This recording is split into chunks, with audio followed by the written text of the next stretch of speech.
We always say we want to protect our kids and protect our family from attacks and enemy attacks. But my question for you is a new one that I'm wondering if you've heard. And the question is, what about protecting your kids, protecting my kids? What about protecting our kids from what we refuse to overcome and are now handing our kids to fight? What about those attacks? What you do not handle, your kids get to. What we refuse to defeat and will not defeat, it's like we go tell our kids, tag, boop, you're it. And it's like saying mom would not handle this, grandma did not conquer this, dad would not battle for this. So again, tag, boop. Here you go, you little 6-month-old, your turn. Boop. Here you go, 5-year-old, your turn. Boop. That's what we're saying. And it's a choice that we have. And when I'm saying like mom would not or grandma did not or dad would not, it's because we have a choice and we think we don't have choices. And all of this is about generational curses. We have choices about them. God gave this to me in such a way, and it really, really hit me, and it won't leave me. So I really just feel like I need to express it and say it, because it is part of the mission that God gave me. And that's, protecting kids from identity theft, kids, children, and toddlers from the identity theft that the enemy is his main target and his main goal. But that's another video about my intro that you can see on what my mission is for right now. But when I say I would not or they would not, I can change the words and put a C in front of it, and could not, but that would mean they have no opportunity or no chance to. But they do, they just would not. They can, just won't.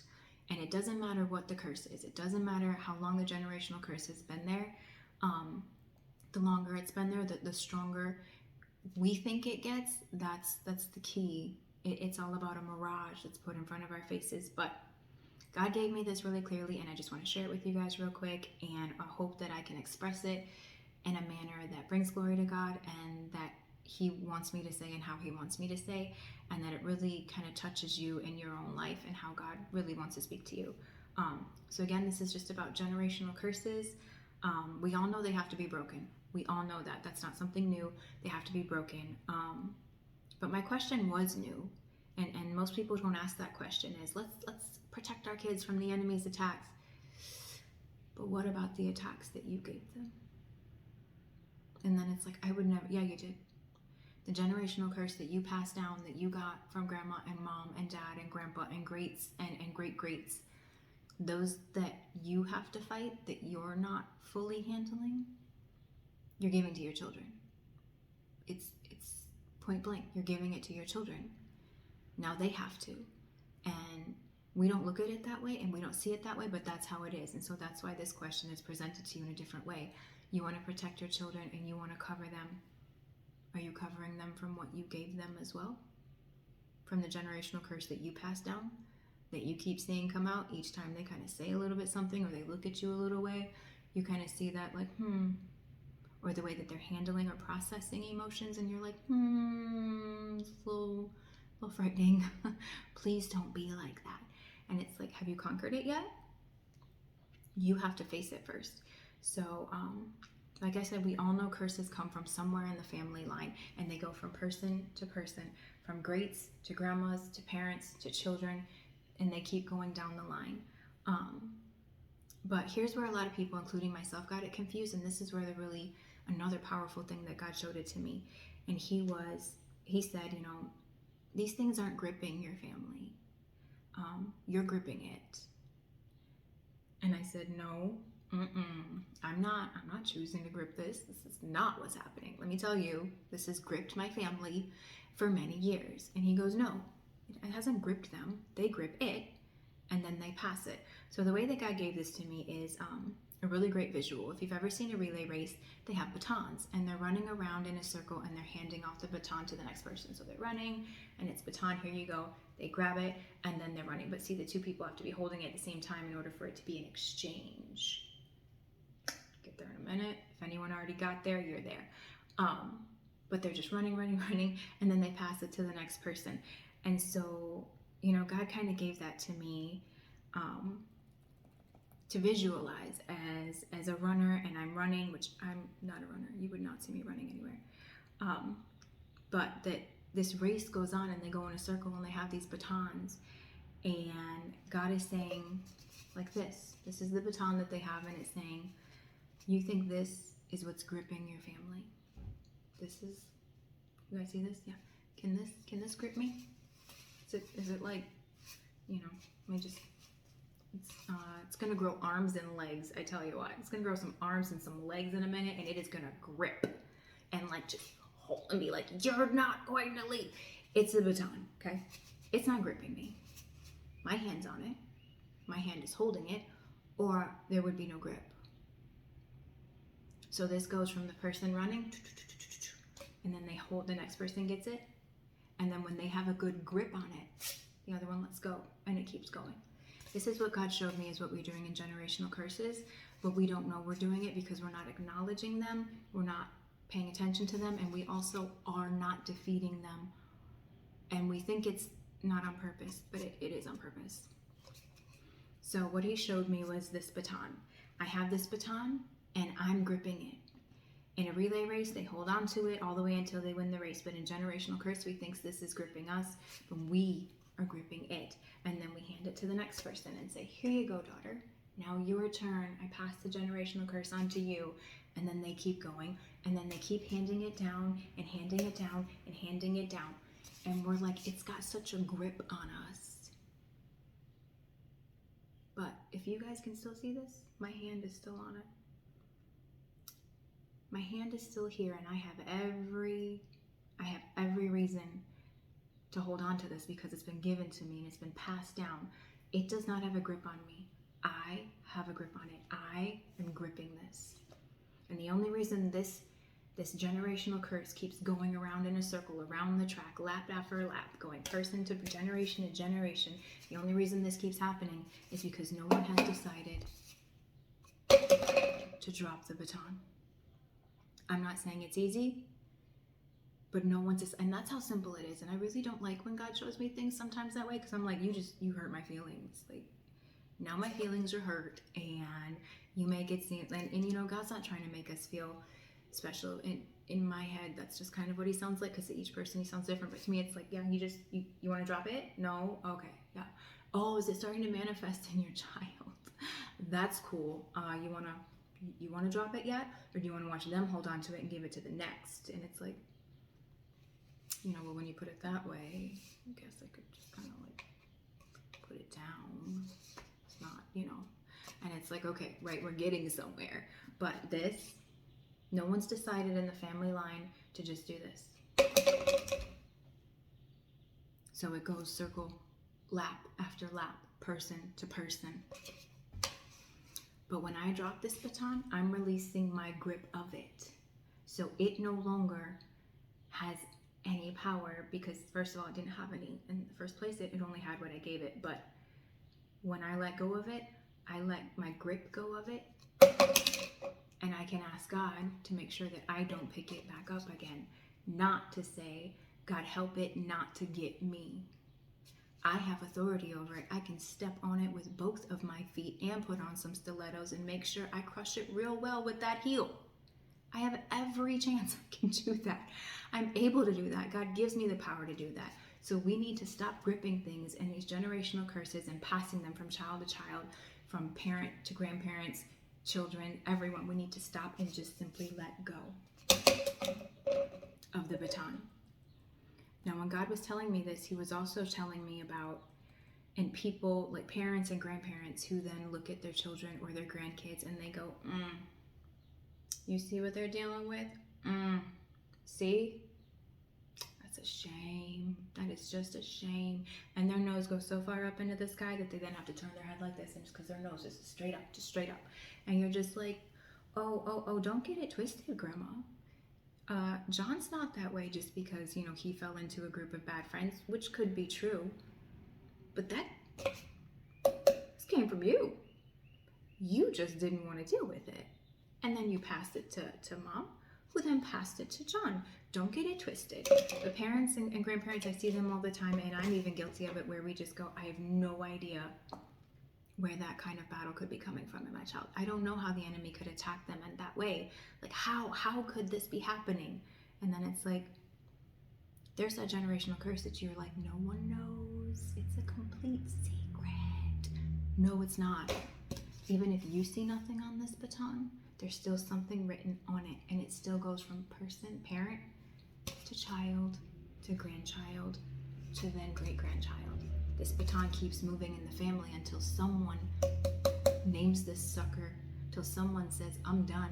I don't know what you guys named it, but I know what names I have now on it, and I know that I'm going to drop it because it's not going to mine. It's not going to have mine, and I'm not going to allow it to keep me. I'm not going to allow my hand to stay gripped on this and then say, how dare this curse grip me? This baton is not gripping me. I'm gripping it. Let it go. Anyways, those are my favorite people. The ones who just want to sit back and judge, and I'm just like, that came from you. Are we done now? Are we done with the conversation? Because it came from you. And don't be so hoity-toity and so judgmental to say, I don't know how they could get that or where that came. It came from you. You didn't acknowledge it. You didn't admit it. You didn't conquer it, and you didn't overcome it. And it went straight to that child who is now dealing with it, but they don't know why, and they don't understand how come they come to you for love and compassion. And you're going to judge them for something that you're still dealing with and you still had to handle yesterday, and want to look at that kid and say, I just don't know what you're talking about. We are doing no one any favors. We are making these kids crazier and crazier and crazier by doing that. We have to fix this. We have to fix this. We're supposed to prepare our kids to be adults and not leave them to fight things that we were too weak, that we refused, like point two, weak and refused, two things to handle. You know you could handle it. You know you can handle it. You might not think you can handle it, but anyone who reads this Bible and anyone who knows God and has a relationship with Him knows that they have the ability to defeat it. Even people who don't read this Bible and aren't Christians, they're like, I'm not gonna let this generational curse take me down. And they don't believe in God or anything, but they take the baton that they've been given and they drop it. Seriously? We have God. We have all the strength and the power that He has given us to defeat and overcome things. And we want to hold on to it, but then let the people of the world who aren't Christians and aren't godly, they have the power to drop it and get over it. I think we have a problem here. We might need to want to work on that a little bit. So we have to raise better generations, and we need to stand our ground and get victory over things and stop handing our kids fights that they don't know anything about. Fights they're too young for, fights that aren't fair, and that are already stacked against them before they even got handed this baton. It was already stacked against them. Why are we handing fights over to our kids? Because it beat us up too much? So now, I'm sorry, Sarah, now it's your turn to get beat up by this. Now it's your turn. Here, you take the baton, Sarah.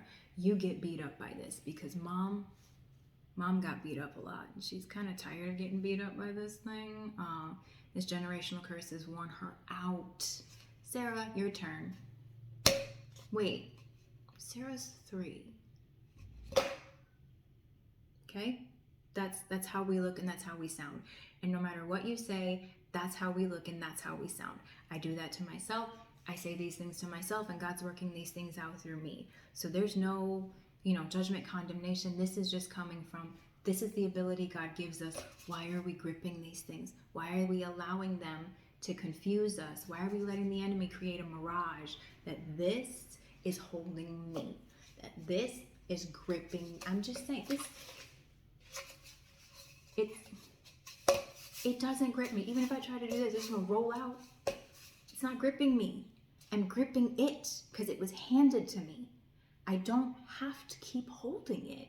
I can just let it go. Let it go. Let it go. Drop the baton and say no more. Why are we letting our kids get beat up by something that beat us up so bad that we're now in our 40s and 50s and 60s, and our kids and grandkids are also getting beat up by the same thing that we let beat us up? The same generational curse that came for us is now on them, and we're just looking at them like either two ways, like, oh, I wish I could help you. like, I don't know because I'm still struggling with it. Or we look at them like, you might want to go see someone for that. Why? We all need to pray and ask God to show us what batons we're holding and to help us with the batons that we've already given away. The ones that I've already passed down. The ones that I've already given to my children to work on, and it's saying, I have to stop it here. And we need to ask God to give us strength. He gave us all the power when Jesus got the keys to hell, death, and the grave. The power was given to us to defeat the enemy. Luke 10:19. Behold, I have given unto you power to tread on serpents and scorpions and over all the power of the enemy, and nothing by any means shall hurt you. I have given you all power over the enemy. All power over, which would then mean, which this is a whole other lesson, he's underneath us. That's a different lesson. I'm going to go there later. But if he's given us all power over all the power of the enemy, puts you up here, which then puts the enemy just sit down here somewhere. But we're letting something give us a mirage from down here, from lack of whatever we need, whatever we haven't had. But it's definitely a lack of something that's giving us a mirage that's saying this thing is holding on to you. This thing is gripping you. This thing is gripping you. Well, no, I'm gripping it, and it was handed to me, and then I handed it to the next child, and then I handed it, and it was handed to me. You're gripping it. The mirage from down here is because there's a lack of something. You have to let this go. We have to drop this. God gave us all the tools that we need to defeat the enemy. Like it said, we have all power over the enemy. I'm going to go over into Luke 21 later. But you got to read 19 through 21 to really understand where I'm talking about kids from. I'll just give you a real quick tidbit. In 21, it says, he's revealed these things unto the babes and hidden them from the wise and the prudent. Go back and read that. He's revealed it unto babes. And other version says little children. That's why for me, the little children are the key. We have to stop having them get beat up by things that beat us up and then watch it with judgment or with sorrow. Both of those things we don't have to do. We can fix that. We can fix that. We can battle it together. We can both hold the baton that was passed to us, and we can both drop it. Grandma, mom, and daughter can all be battling it together, but at least they're battling it, recognize it, and they can all choose to drop it so it doesn't go to the great-granddaughter. We can all do that at any stage in our life. It doesn't matter when. The earlier, the better. The earlier we find out before we have the kids, the better. But we still have to watch out for it because it was passed to us and we had to fight it and overcome it. And just because we might have overcome it doesn't mean it still didn't get already passed. This thing was still already passed, and we have to make sure that no grip comes back on it in our lineage. God gives us the tools. He gives us the armor of God, which is like our belt, right? We put on our belt of truth. The truth is knowing this is not gripping me. I have a grip on it. That's the truth. Let it go and drop the baton. He also gives us the power of the Holy Spirit. And then he gives us instructions on how to use it, which is this right here. Instructions. We have everything we need to drop these things that have been there for 100 years or 2 years or 5 years, 10, 20 or 200 years. We don't know how long it's been in there. We don't even know some of them, they're in there so deep. But we have to ask God to give us revelation so we can stop passing this. Whatever this is, and no matter how many things are written on this, we have to let them go and stop passing it to our children just because it was handed to us by grandma, and then we take it and hand it to our child. We have to stop. It's our job, and we have to stop gripping these generational curses. We have to stand in front of our kids and refuse to let these generational curses beat them up. We have to say, no, just because you beat me down, I'm just going to go away real quick, and I'm just going to shove little Sarah in front of me. Here, Sarah, you take some blows. You take some blows for mommy, okay? You take some blows for daddy, because mom refuses to drop this. So you take some blows. That's beyond unfair. And I hate seeing it. And when I go out and I see it, I hate seeing it. I hate hearing it, and I hate sensing it. And when I say seeing it, I don't mean I mean spiritually seeing it and spiritually sensing it, and walking into a store and hearing all of it. I'm like, no, we have to stop this, so that my brain isn't hearing all of this. And I know it's hearing all of this for a reason. So it's like, what are we doing, God? What do we have to stop? And part of it was drop the baton. Drop it, Calene. Drop the baton. No, you move Sarah out of the way and you get back in front, and you're like, you know what, Baton, I'm going to drop you, and you can't have Sarah, and she'll be behind me. She will not be in front of me to take this on. She's young. She has no right to be up here because she's little, and this is something that I gave. So I'm going to fight this.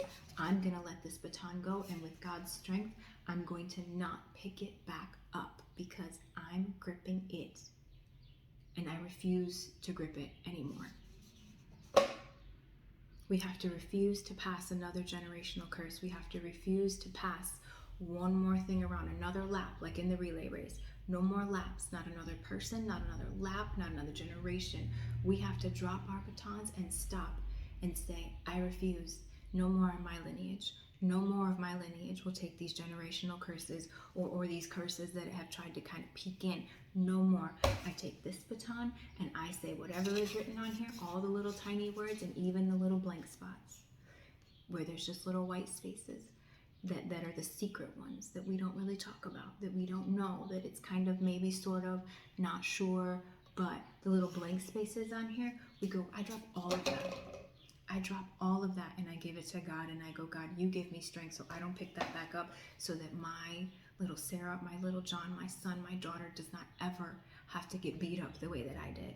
They never have to experience what those generational curses did to me, or how they ruined my emotions, my days. You know, it doesn't have to be something, you know, big, an addiction. It doesn't have to be that. It can be depression. It can be sadness. It can be bitterness. Bitterness is crazy, but it can be all of those things. It can be, you know, sadness all the way up, addiction. It doesn't matter what's in between. They're all the generational curses, and what we don't handle, they have to. And I'm here to say, please, let's handle our generational curses. Let's handle the things and acknowledge them. We must drop the baton and help our children and raise all of these next generations, because the kids are crazy nowadays. There's too many kids, and they're getting crazier each generation. They're getting worse and crazier and less protected and less innocent each year. We have to do better. We have to do better, not just as parents, as grandparents, as guardians, as caregivers, as teachers, as leaders, whatever it is.